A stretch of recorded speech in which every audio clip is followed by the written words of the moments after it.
അസ്സലാമു അലൈക്കും വറഹ്മത്തുള്ളാഹി വബറകാതുഹു. ബിസ്മില്ലാ വൽഹംദുലില്ലാ വസ്സലാത്തു വസ്സലാമു അലാ അഷ്റഫി ഖൽഖില്ലാ വഅലാ ആലിഹി വസഹ്ബിഹി അജ്മഈൻ ബിറളില്ലാഹി അമ്മാ ബഅദ്. ഫളായിലുത് തൗബ വതൂബു ഇലല്ലാഹി ജമീഅൻ അയ്യുഹൽ മുഅ്മിനൂന ലഅല്ലകും തുഫ്ലിഹൂൻ.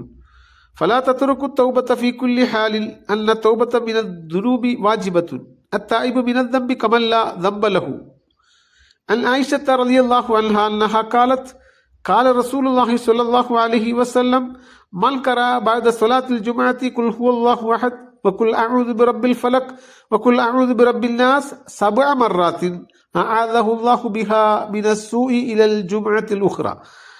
عن سيدي عبد الوهاب الشعراني رحمة الله عليه أن من واظب على قراءة هذين البيتين في كل يوم جمعة توفاه الله على الإسلام من غير شك وهما إلهي لست للفردوس أهلا ولاك وعلى نار الجحيم فهب لي توبة فاغفر ذنوبي فإنك غافر الذنب العظيم.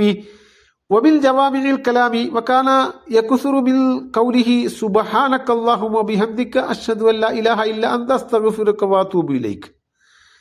പ്രിയമുള്ള സുഹൃത്തുക്കളെ, മനുഷ്യ സമൂഹം വീഴ്ചകളുടെയും കുറ്റകൃത്യങ്ങളുടെയും നടുവിലൂടെയാണ് സഞ്ചരിച്ചു കൊണ്ടിരിക്കുന്നത്.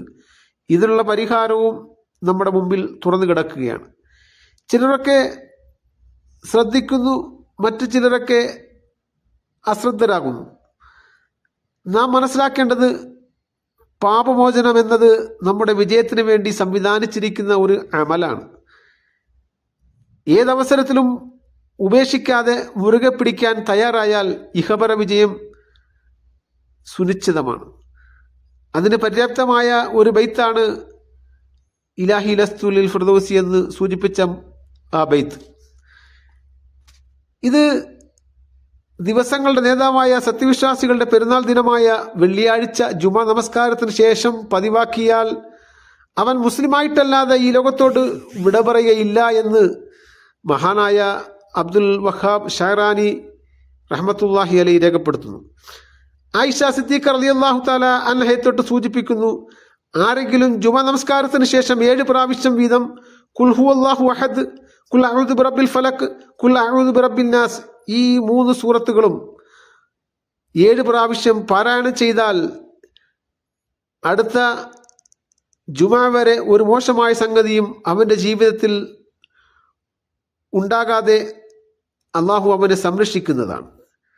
നബി സല്ലല്ലാഹു അലൈഹി വസല്ലമ ധാരാളമായി പതിവാക്കിയിരുന്ന ഇസ്തിഗ്ഫാറിന്റെ വചനം സുബ്ഹാനക്കല്ലാഹു വബിഹംദിക അഷ്ഹദു അല്ലാ ഇലാഹ ഇല്ലാ അൻത അസ്തഗ്ഫിറുക വഅതൂബു ഇലൈക് എന്നതാണ്. പ്രത്യേകിച്ച് മനസ്സിലാക്കേണ്ടത്, നബി സല്ലല്ലാഹു അലൈഹി വസല്ലമ ഏത് മജ്ലിസ് പിരിയുന്നതിന് മുമ്പും ഈ ദിക്ർ ചൊല്ലാതെ സദസ്സിൽ നിന്ന് പോകുമായിരുന്നില്ല. അത്രത്തോളം പ്രാധാന്യം അറിയിക്കുന്ന ഒരു ദിക്റാണിത്. റബ്ബുൽ ഇസ്സത്തായ തമ്പുരാൻ വിജ്ഞാനങ്ങൾ മറ്റുള്ളവരിലേക്ക് ഷെയർ ചെയ്ത് നന്മകളെ സ്വരൂപിക്കുന്നവരിൽ ഉൾപ്പെടുത്തി അനുഗ്രഹിക്കുമാറാകട്ടെ.